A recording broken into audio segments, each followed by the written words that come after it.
Hey everybody, so another saga here, chapter in the saga of the 26 Oakland.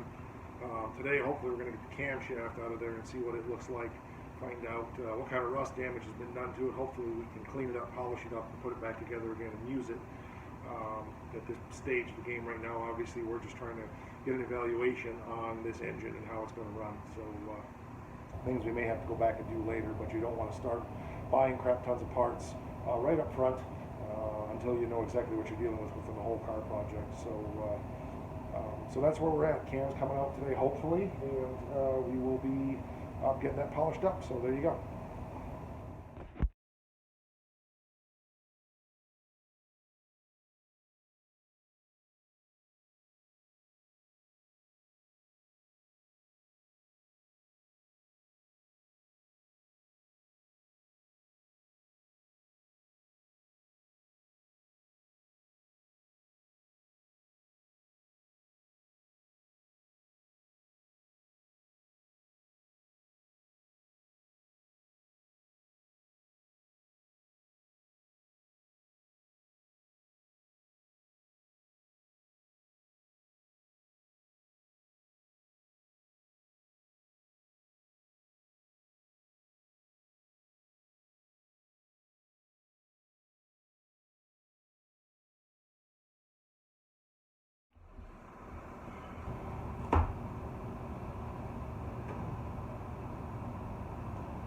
So we got the first set of lifters out. There's the whole lifter assembly right there. Whoop, don't drop them. So there's 3 bolts that hold that unit into the block, and kind of a pain in the butt to get those springs out, but we got them out of there, and we can get this all cleaned up now. But we got to get another set of this out, and then tear the front of the motor off to slide the cam out. So that's what we're working on, and bring you over and show you the valves.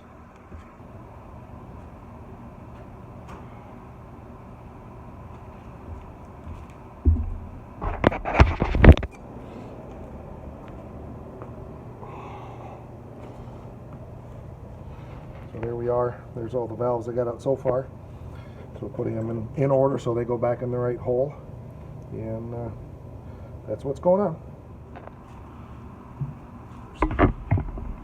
Now we got another little interesting discovery here. I didn't catch this before, but one of the valves is looks to me like it's a wedge style valve that somebody had taken a file or a grinder here, and you can see there's a little step down to use the C-type retainer on it.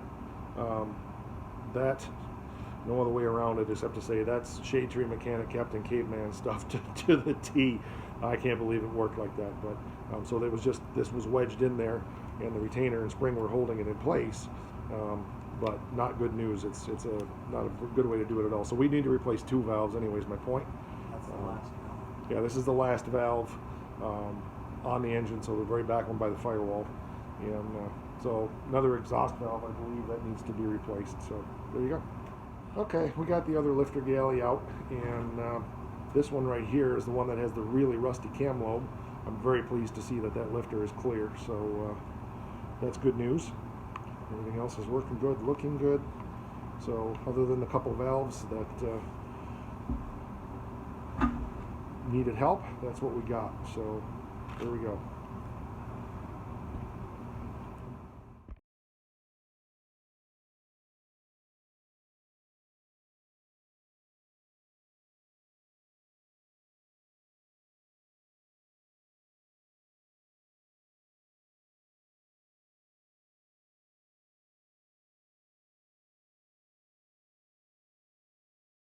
Okay, so we got the front of the motor off now, and if we look down in here closely, we can see that the 2 little dots are lined up so that we've got the engine at top dead center. I do need to crawl underneath and look at the cam lobes and make sure that it's on compression and not exhaust stroke, but we should be fine. So next step is to get the timing chain out of there and slide that camshaft out. So there's 2 retainer bolts here we have to pull once we get the timing gear off. So just double checking the timing, make sure we're good, and there we go.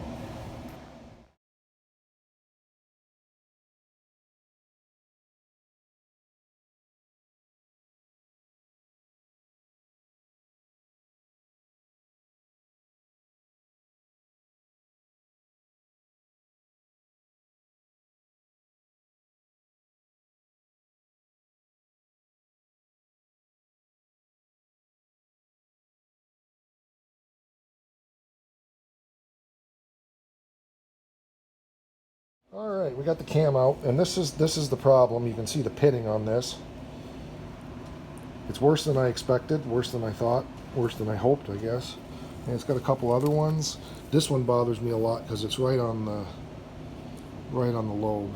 I'm not sure that lobe would survive. There's another one here. I don't think it's polishable. I've worked on it a little bit just to clean it up and see what we can do.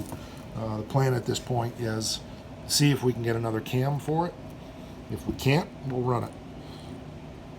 I just don't want to have to tear this back apart again in this particular instance because it's worse to get into than I expected. So we've been at this for about 2.5 hours, I would say. So not terrible, but putting it back together I think is going to be a much bigger ordeal. So here we go. There's the light out of the way here, make you see some. There's the lifter galleys with the lifter assemblies all out. You can see all of that. Of course, here we loosened the starter. That's an interesting dynamic here. The starter generator is right here, and that's part of the timing chain assembly. So you don't just pull a starter out of these things and change it without messing up the timing. So good to know. I didn't know that on this one. Now I do. So anybody that doesn't know that, that's a word to the wise. So while we got this apart and before we put it back together, we will test that starter and make sure it's good, because it doesn't look like it's going to be easy to pull it in and out of there without tearing the whole front of the motor apart. So okay, so we've got the cams out and the starter's off now, so we can get that checked while we're out of the park, so we don't have to mess with that now that we know it's part of the timing mechanism. The other thing we did was check the clutch and see if the clutch was stuck, and it appears that it is, so we might have to pull the motor out anyway. I've got to remember back to what I did on my Model A. The clutch was struck on that, and I didn't pull the motor, but I think it was a different type of clutch assembly, and I probably was able to get underneath and free it up. So got time to think about that till the next session. So that's about it for today. See if we can get a new camshaft and a couple of lifters or a couple of valves, and hopefully start putting this motor back together again next time we do this. So later.